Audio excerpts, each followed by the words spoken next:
And now we're going to go into LPN against... What? Nacer? As Filipino man. Sorry, Anton. Dude, I was looking at this.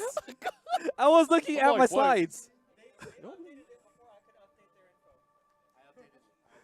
We were given fake news. This was fraudulence from the production team. Thank you. Thank you. So, Filipino man against Nacer, not LPN and Rotten Seagull. Okay, so Nacer versus Filipino man. All right. That's the match. That is what's happening. Those are we know what's up now. That is who is in front of us. It was. Yeah, exactly. Guys, y'all made a fool out of me. And they're doing lots. They're doing lots behind the scenes. You made fools of us here. Okay. Will it make you feel better if I offer you a Thin Mint? No. No, I'm good. It would feel better if you bought me some K barbecue later. Oh. Nah. Just shut them down. I tried. I had to, man. It's like I gotta push the buttons and see how far I could go. Dial it back. You gotta push. You gotta just mash the buttons. Do the Marvel 2 mash. Yeah. Come on, dude. Why not? When mashing actually meant something. Because Storm could get her. When combos actually meant something. Oh, damn. The shade being thrown. If you could hear it. Can the audience hear you though? Or no? No. Okay, so I shouldn't be talking. Oh no! Well, they could hear the stream could hear me. Okay, but they can hear the mics aren't live throughout the stadium. That's what I meant. Yeah, the stream. Okay, so as long as the stream can hear you, it wasn't an awkward conversation. Oh no! Yeah, I'm not Voice of God right now. Okay, cool. Yeah. Oh. Well, now I'm about to go back into Voice of God. So. Okay. Bye, stream. There goes our producer. Thank you, Chris, for dropping in and putting Crackfiend in check. It's about what he can and cannot get away with from you. Like I said, I gotta mash them buttons and see how far I can get with just that. Nacer and Filipino man. Nacer on the Karen, Filipino man on the Chun-Li. Filipino man sticking with Chun-Li since season 1. What a soldier. Yeah. I did not do that. A lot of people did not do that. I hop top tiers. I respect that. You go with what works. Exactly. So very standard to start the match. Very footsies oriented, trying to measure each other's distance. That's really what you're going to see throughout this entire matchup.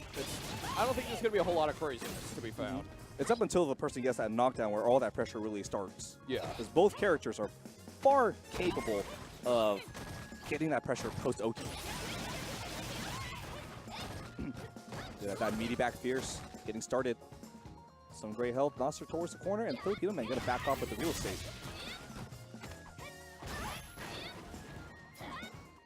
Looking at taking the throw. No follow-up from Nacer. Oh, no. Oh, this is going to be bad. Just wakes up hitting buttons. Yeah, he was trying to do a meaty, but seems to go hit the button a little too early on that. Oh, no. You didn't have to do that.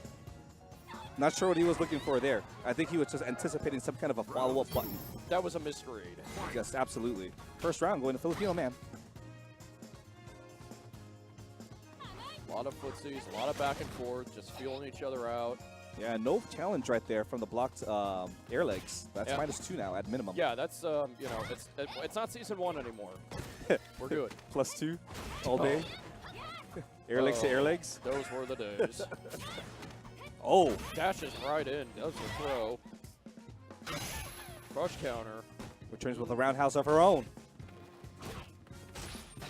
We're seeing a little bit of similar rhythm happening from both players, and if that's going to persist, it's going to be a matter of who can take advantage of those small mistakes. And there it is, Filipino man. That. First game. Should be. Yeah, that'll kill.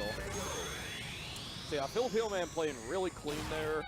Just kind of really reacting to everything Nacer was throwing his way. And just kind of really shutting Karen down as soon as she starts to get going, really not having any shenanigans. You know, one of the interesting things about when you're matching movement is you're actually matching rhythm. And as you move together and start like pressing buttons at the same time or jumping at the same time, moving back and forth at the same time, you actually start to read on what they're trying to do next. You get a lot of them reads on each other. Yeah. So whoever commits the biggest error at that point, that's where things get interesting. at that point, it's, who is better at really minimizing those mistakes. Exactly. And taking advantage of, the minimal mistakes at that. And back to that footsies game. First game, Filipinoman was looking really nice. Nacer starting out this round pretty strong, though. Oh, all that great live carrying just lost. Oh. She still has a nice lead, though. Nice response, the counter reaction.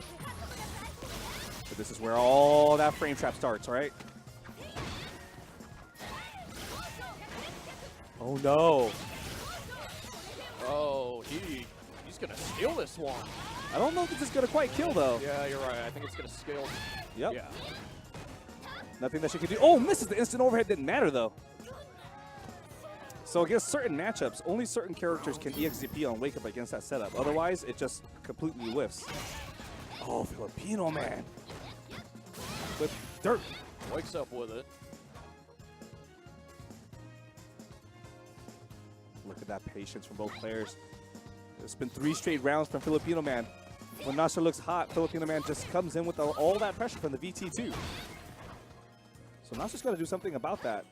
That really has sort of been Filipinoman's game plan. Just kind of really pokes and prods, bides his time until he's built enough meter for the V-trigger too. And then once he gets that, that's when he starts going to work. Like right here.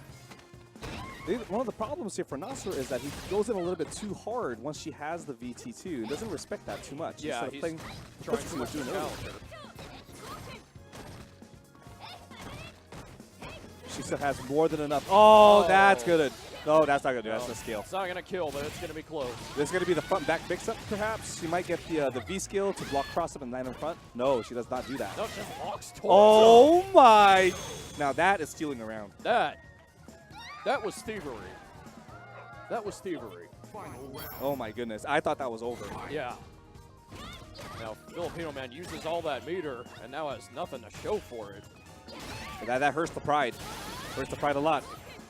First EX spinning kick for Filipinoman.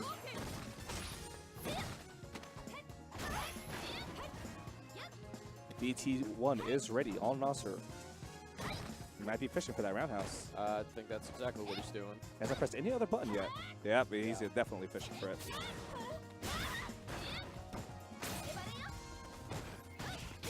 Oh, look at that. The confirm off the couch medium kick. Hits legs. Wakes up with it. That's no respect. That is no respect.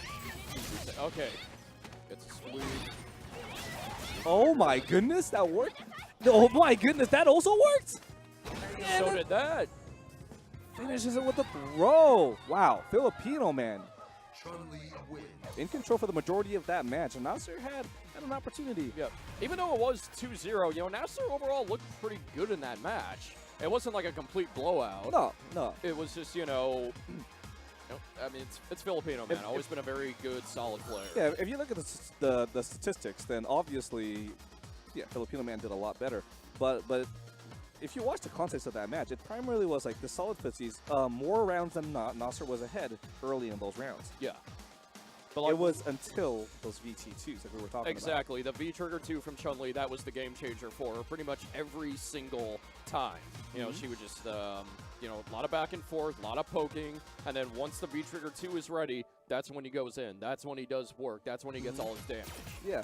I think, if anything, he perhaps could have tried to force Anton to try and get her activation off of her forced response instead of as a counter response, right? Because Anton was playing kind of like a counter puncher. Yeah. Waiting for your first action before he reacts and then activates. Yeah, he was always waiting for Nacer to make the first move. So I think if he was able to stick to that strategy even after her VT2 was ready, I think that would have worked out a lot better. Very true. But just an opinion.